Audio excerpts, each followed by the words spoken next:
में आपका स्वागत है। मैं हूं आपके साथ शैलेंद्र चौहान। कोरोना ने एक बार फिर से आहट दी है और इस बार निशाना जो है स्कूली बच्चे हैं। पिछले कई दिनों से दिल्ली एनसीआर के स्कूलों में बच्चों के संक्रमण होने की घटनाएं सामने आ रही हैं। इसी पर आज हम बात करेंगे। चौथी लहर बच्चों पर कहर।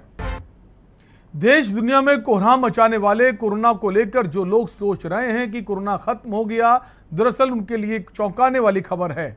बेफिक्र हो रहे लोगों की टेंशन फिर बढ़ गई है। दरअसल दिल्ली एनसीआर में कोरोना वायरस के मामलों की संख्या में लगातार बढ़ोतरी हो रही है। दिल्ली एनसीआर के स्कूलों में कोरोना का विस्फोट होता जा रहा है और एनसीआर के जिलों में बीते 72 घंटों में कोरोना वायरस के 35 मामले सामने आ चुके हैं।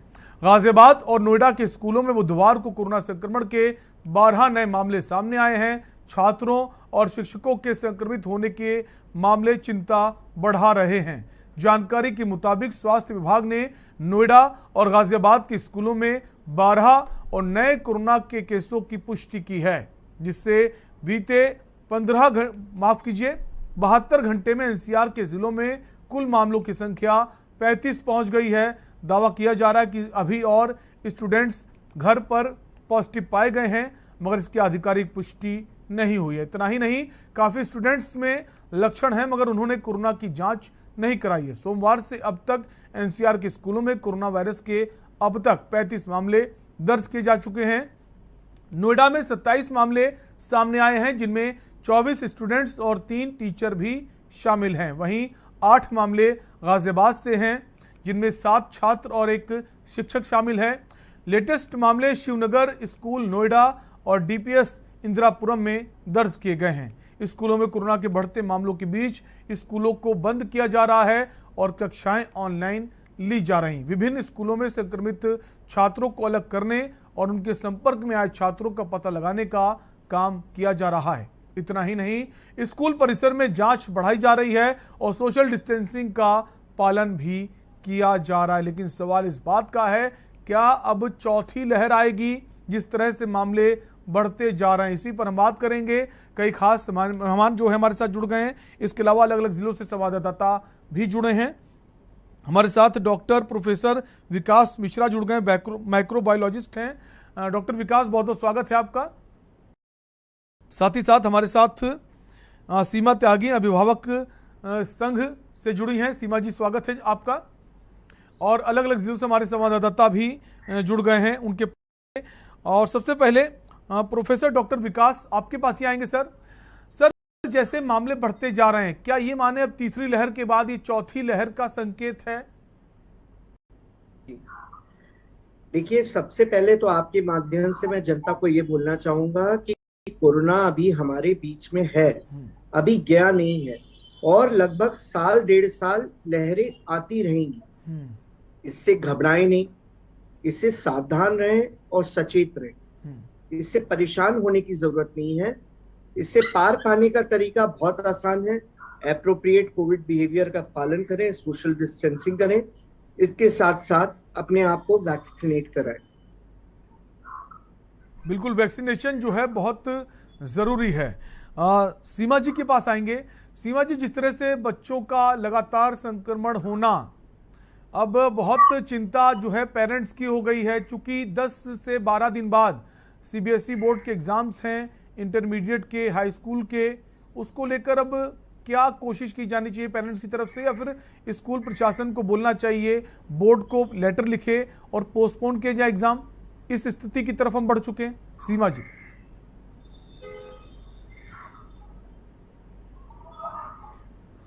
सीमा जी, हम चाहेंगे आप अपने फोन को अनम्यूट कर लें। जो हम बोर्ड के एग्जाम जो बच्चे देने जा रहे हैं, अभी तो उन बच्चों के एडमिट कार्ड ही बच्चों के पास नहीं पहुंचे हैं और ये चौथी लहर आएगी, इसकी आशंका तो बहुत पहले से थी। और इसकी आशंका को देखते हुए शायद सीबीएसई बोर्ड ने ये निर्णय लिया था कि इस बार बोर्ड 2 चरणों में लिया जाएगा, फर्स्ट बोर्ड और सेकंड बोर्ड। और जब फर्स्ट बोर्ड डिक्लेयर किया था तो तभी की गाइडलाइंस में ये था कि अगर मई जून में या अप्रैल में जब एग्जाम होंगे, कोविड की लहर आती है, तो जो आपका फर्स्ट बोर्ड हुआ है उसी के बेस पर आपका फाइनल का रिजल्ट डिक्लेयर कर दिया जाएगा। ये जब फर्स्ट बोर्ड हुआ था उसकी गाइडलाइंस में सीबीएसई ने ये खुद मेंशन किया हुआ था। लेकिन अभी तक, क्योंकि अब धीरे धीरे जैसे जैसे कोरोना के मामले बढ़ते जा रहे हैं, तो ये नेचुरल है कि पेरेंट्स की चिंता भी बढ़ती जा रही है कि सब कुछ होने के बावजूद भी, क्योंकि डॉक्टर साहब बता रहे हैं बिल्कुल ठीक है कि हमें प्रिकॉशंस रखनी चाहिए, हमें कोविड प्रोटोकॉल्स फॉलो करना चाहिए, लेकिन आपने जितने स्कूलों के नाम लिए, क्या मुझे तो ऐसा नहीं लगता, क्या आपको ऐसा लगता है या डॉक्टर साहब को ऐसा लगता है कि उन स्कूलों में कोविड प्रोटोकॉल फॉलो नहीं हो रहे होंगे? अगर मैं गाजियाबाद के स्कूल की बात करूं जहां कोविड केस मिले हैं, केआर मंगलम में मिले हैं, डीपीएस इंदिरापुरम में मिले हैं, मेरे ख्याल से उन स्कूलों में तो कोविड प्रोटोकॉल पूरा फॉलो हो रहा है। सोशल डिस्टेंसिंग से बच्चे बैठ रहे हैं, विदाउट मास्क स्कूल में एंट्री नहीं मिल रही, विदाउट वैक्सीनेशन कोई टीचर नहीं है। उसके बाद भी अगर बच्चे कोरोना पॉजिटिव ऐसे स्कूलों में पाए जा रहे हैं, तो फिर से मैं वही कहूंगी, मेरी चिंता ये है कि जहां सरकारी स्कूल है, जहां ये सुविधाएं नहीं है, जहां एक एक क्लास में 80-80 बच्चा भी बैठ रहा है, अगर वहां टेस्टिंग की गई तो वहां क्या होगा? और सबसे आश्चर्यजनक ये है कि टीचर्स भी कोविड पॉजिटिव मिल रहे हैं इन स्कूलों के, तो वहां कहाँ क्या होगा? जहां बहुत भीड़ है जिन स्कूलों में, जहां प्रोटोकॉल्स फॉलो नहीं हो सकते, तो कुछ ना कुछ डिसीजन तो शायद लेना पड़ेगा इस बार फिर बोर्ड को। और मेरे ख्याल से वो डिसीजन लेने का टाइम आ गया है। कहीं ऐसा ना हो कि पिछले साल की तरह सोचते रहे और वो सेशन इतना लेट हो जाए। जब आप पहले से प्लानिंग कर चुके हैं और आज हम देखें 14 अप्रैल हो चुका है और शायद 26 अप्रैल से बोर्ड की डेट शीट प्लान्ड है, उससे पहले भी है, और बच्चे अभी एडमिट कार्ड नहीं मिल पाया है और बच्चे भी संशय में हैं और पेरेंट्स भी कश्मकश है कि क्या होगा, क्योंकि स्कूल की तरफ से ये कोई सॉल्यूशन नहीं है कि जहां केस मिला आपने उस बच्चे को आइसोलेटेड कर दिया और उस स्कूल की 3 दिन की छुट्टी कर दी। वो बच्चा घर से चला भी होगा, बाहर खड़ा होगा जहां बस आती होगी, बस में चढ़ा होगा, 50 बच्चे बस में कम से कम होंगे, तो वो 50 तो इन्फेक्टेड हो गए। बिल्कुल, और बिल्कुल जैसे हमने पहले भी देखा, अगर एक इन्फेक्टेड होता है तो और ज्यादा लोग उसके जो संपर्क में आते हैं वो भी इन्फेक्टेड हुए हैं, ये भी हमने पिछले दौर में देखा है। एक कॉलर जुड़ गए हमारे साथ, चंद्र प्रकाश कुरुक्षेत्र से। चंद्र प्रकाश जी, अपनी राय दीजिए। भाई जी नमस्ते। नमस्कार सर।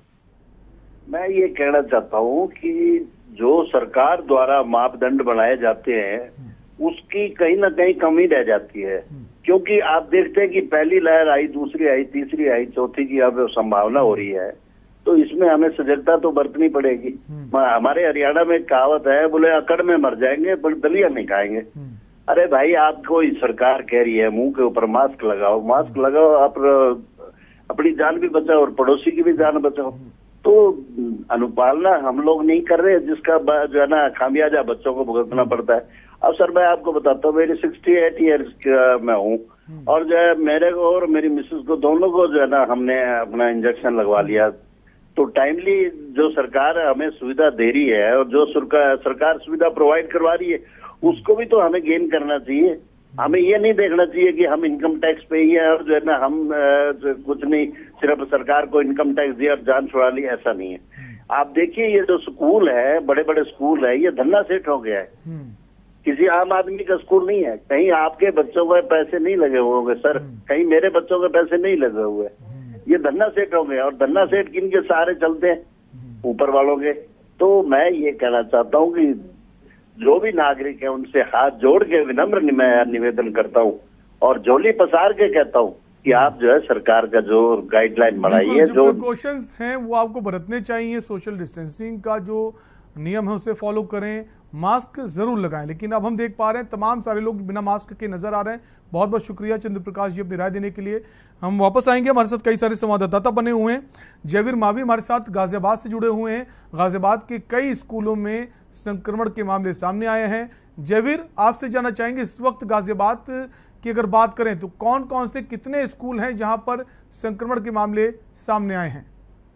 देखिए शैलेंद्र, आपको बता दूं कि इस समय जो गाजियाबाद के हालात की हम बात कर रहे हैं, जैसा कि जो मुख्य चिकित्सा अधिकारी हैं डॉक्टर भवतोष संकधार, उन्होंने बताया है कि गाजियाबाद में इस समय 16 बच्चे हैं जो शासन यानी कि जो सरकारी आंकड़ों के अनुसार हैं जिनका इलाज चल रहा है। जो संख्या है वो 16 की हो चुकी है। वही वो बच्चों की बात कर रहे हैं, लेकिन उसके अलावा जो मुख्य चिकित्सा अधिकारी हैं डॉक्टर संघ ने बताया कि जो आंकड़ा है बहुत ज्यादा घबराने वाला नहीं है। वही इससे ज्यादा मरीज अन्य जो एज ग्रुप यानी कि जो आयु वर्ग की बात करें तमाम आयु वर्ग के लोग यहाँ पर कोरोना के पॉजिटिव हैं, जिनका इलाज तमाम अस्पतालों में चल रहा है। वहीं बच्चों को लेकर उन्होंने विशेष बात ये कही है कि अब बच्चों के लिए एक अलग से कोविड सेंटर बनाए जा रहे हैं, उनके लिए अलग से हेल्प डेस्क बनाई जा रही है। जो बच्चे हैं, जो बच्चों से संबंधित जो जांच की बात करना चाहेंगे, उनके लिए एक हेल्पलाइन नंबर भी यहाँ पर जारी किया जाएगा और उस नंबर के माध्यम से जो अभिभावक है अपने बच्चों की जो जांच है। वहीं उन्होंने बताया कि जो स्कूल हैं, तमाम सरकारी या प्राइवेट स्कूलों में भी अब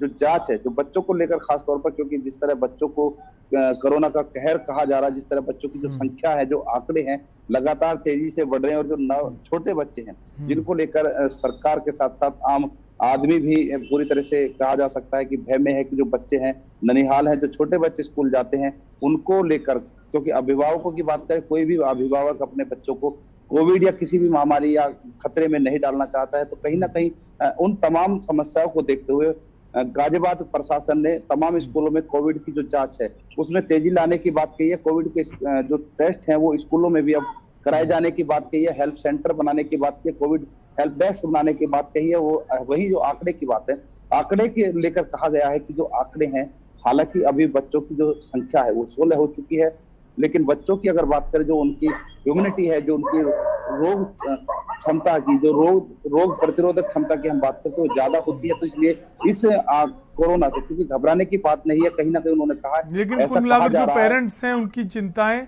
जरूर बढ़ गई हैं। जी शैलेंद्र, जो अभिभावक हैं या एक दर्शक जुड़ गए हमारे साथ, अजीत कानपुर से। अजीत, आप अगर सवाल पूछना चाहें तो पूछ सकते हैं। डॉक्टर प्रोफेसर विकास हमारे साथ हैं। नमस्कार, मैं अजीत बोल रहा हूँ। डॉक्टर, एक सवाल था मेरा कि हेलो अजीत, आपकी आवाज आ रही है, हम चाहेंगे आप अपने टीवी का वॉल्यूम कम कर दें। हम फुल। हेलो डॉक्टर साहब, मेरा एक सवाल था कि बच्चे तो 3 साल 5 साल 5 साल में बच्चे स्कूल जा रहे हैं। हेलो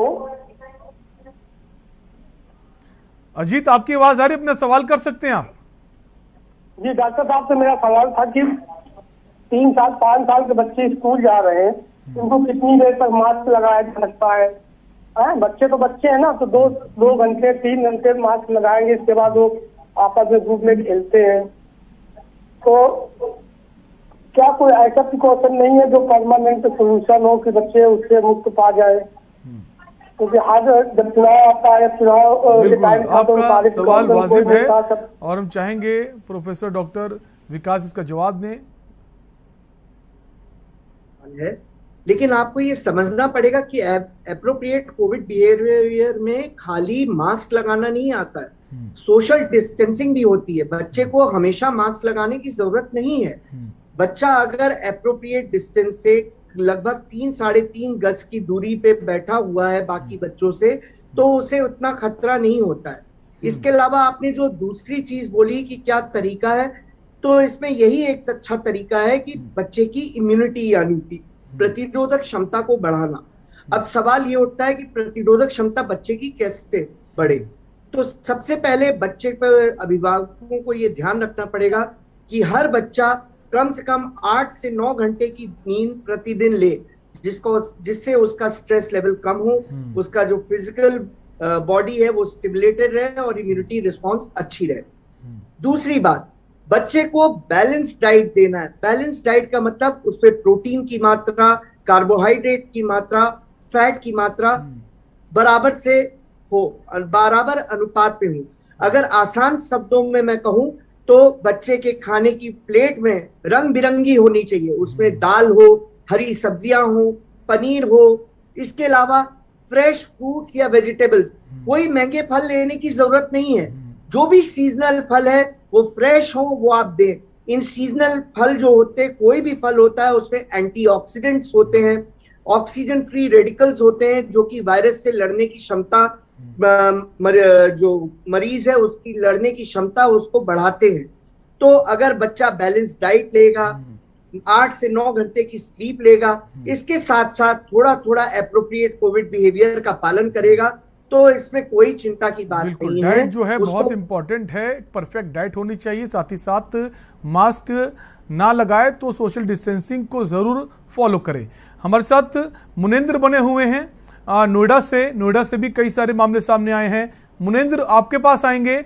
नोएडा की अगर बात करें, कई सारे स्कूलों के बच्चे जो हैं संक्रमित पाए गए। इस वक्त ऐसे कितने स्कूल हैं, कितनी संख्या है और पेरेंट्स का इस पर क्या कुछ कहना है?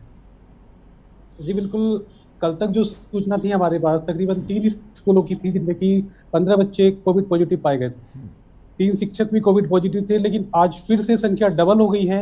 आज 15 बच्चे कोविड पॉजिटिव पाए गए हैं। टोटल संख्या जो बच्चों की हुई है वो 30 हुई है। लेकिन आज प्रशासन ने जो स्कूलों की सूची मिलती थी कि इस स्कूल से ये बच्चे कोविड पॉजिटिव हुए हैं, वो देनी बंद कर दी है।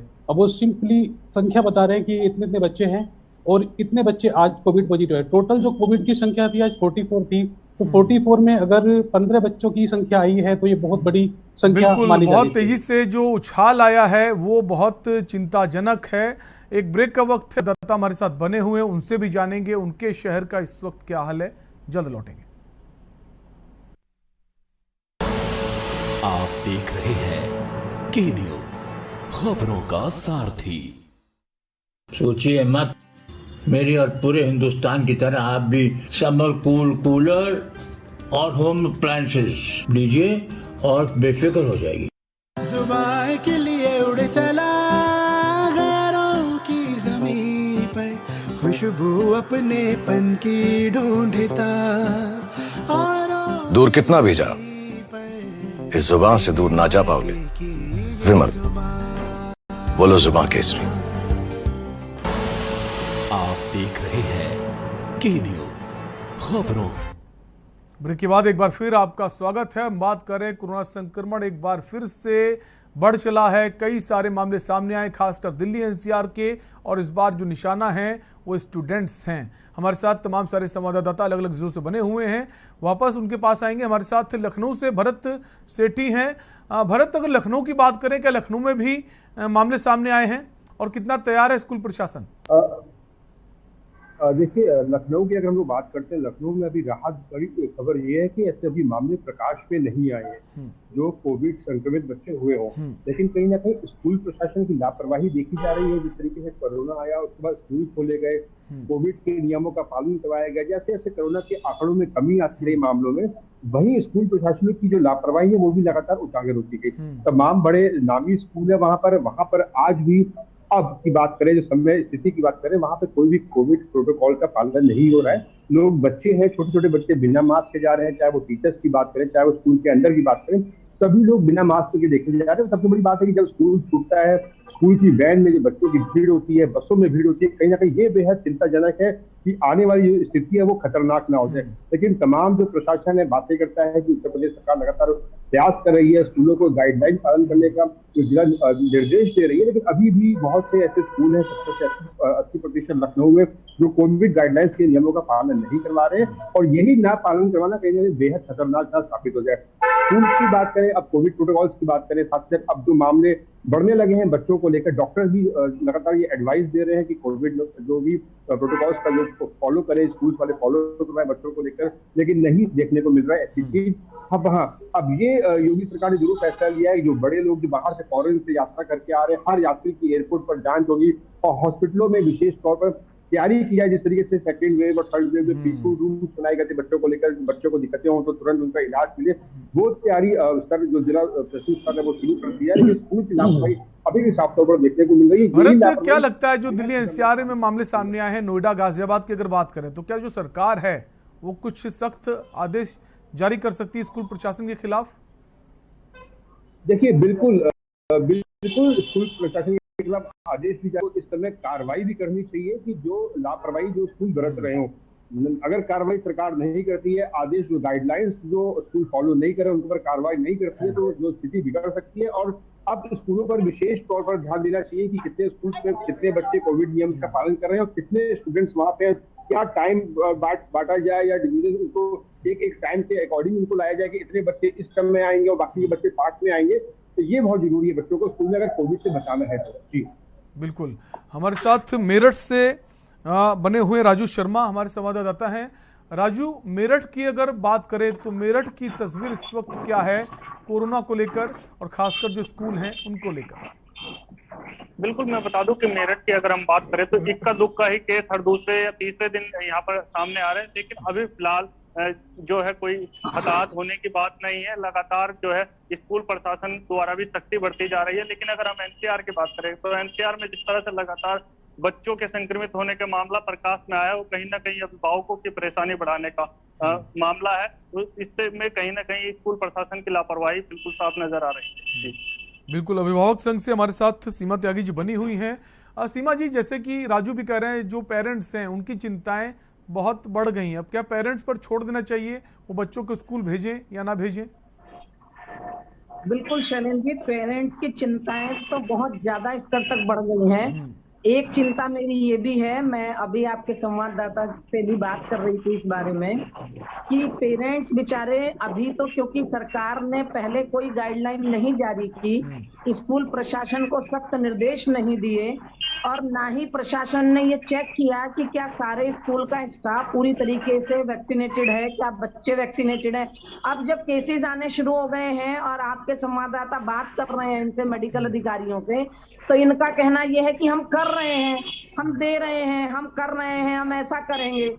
मेरी एक चिंता एक ये भी है कि अगर जैसे आपने कहा कि इस बार जो चौथी लहर है उसका अटैक स्टूडेंट है, अगर सीवियरिटी फैलती है और बच्चों को हॉस्पिटल में एडमिट करना पड़ता है तो सरकार की कितनी तैयारी है। अगर आप अपने सभी सीमा जी, समय का अभाव है, डॉक्टर विकास कुछ कहना चाहते हैं? जी डॉक्टर विकास। नहीं है हमारे पास कुछ। जी चैलेंज जी, बताइए। ठीक है सीमा जी, सीमा जी वक्त का अभाव है, आपको रोकना चाहेंगे, लास्ट कमेंट रिएक्शन लेंगे। डॉक्टर विकास कुछ कहना चाहते हैं? जी डॉक्टर विकास।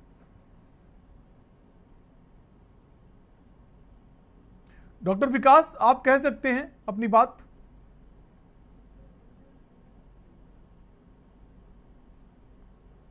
शायद डॉक्टर विकास की आवाज हमारे तक नहीं, तो फिलहाल आप जी सीमा जी, हम चाहेंगे कम शब्दों में अपनी बात पूरी करें। हमारे पास सरकारी मेडिकल सुविधाओं के नाम पर कुछ नहीं है। अगर बच्चों को हॉस्पिटल में एडमिट करना पड़ा तो पेरेंट्स इतने परेशान होंगे, क्योंकि पिछले 15 दिन में तो पेरेंट्स ने किताबों के नाम पर, ड्रेस के नाम पर, बढ़ी हुई फीस के नाम पर इतनी मोटी रखम स्कूलों को दे दी। बिल्कुल, इस दिशा में समझ गया आपकी बात, इस दिशा में स्कूलों को काम करना होगा। बिल्कुल, डॉक्टर विकास कुछ कहना चाहते हैं?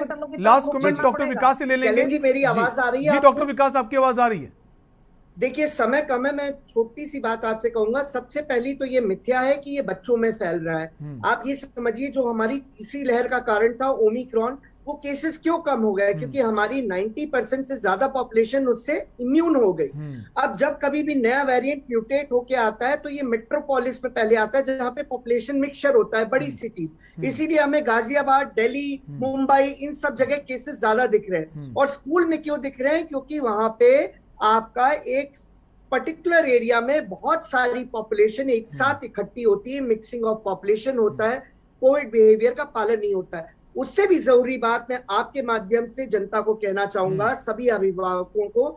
देखिए, जब तीसरी लहर आई थी उसके बाद हमारा वैक्सीनेशन स्टेटस 85% से ऊपर पहुंच गया है।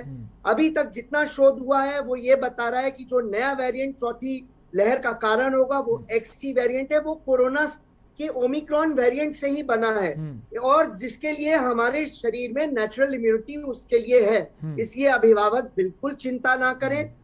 इसमें संक्रामकता तो ज्यादा है, लोग पॉजिटिव ज्यादा होंगे, लेकिन सीरियसनेस होगी कि नहीं ये बहुत जल्दीबाजी, लेकिन जहां तक है सीरियस नहीं होंगे। बिल्कुल, ये अच्छी बात है कि घबराने की जरूरत आपको नहीं है। कोविड एप्रोप्रिएट बिहेवियर जो है उसको आप अपनाइए, सोशल डिस्टेंसिंग को फॉलो कीजिए, मास्क लगाइए। बहुत बहुत शुक्रिया आप सभी लोगों का इस चर्चा में शामिल होने के लिए। तुम बात कर रहे थे लगातार जो बच्चों को जो संक्रमण हो रहा है कोरोना का, एक चिंता का विषय है, और बहुत जल्द एग्जाम्स भी शुरू हो रहे हैं, इंटरमीडिएट हाई स्कूल के CBSE बोर्ड के एग्जाम। अब उसको लेकर क्या फैसला सरकार लेती देखने वाली बात होगी। फिलहाल के लिए आपसे लेंगे इजाजत। देखते रहिए के न्यूज़ इंडिया। नमस्कार।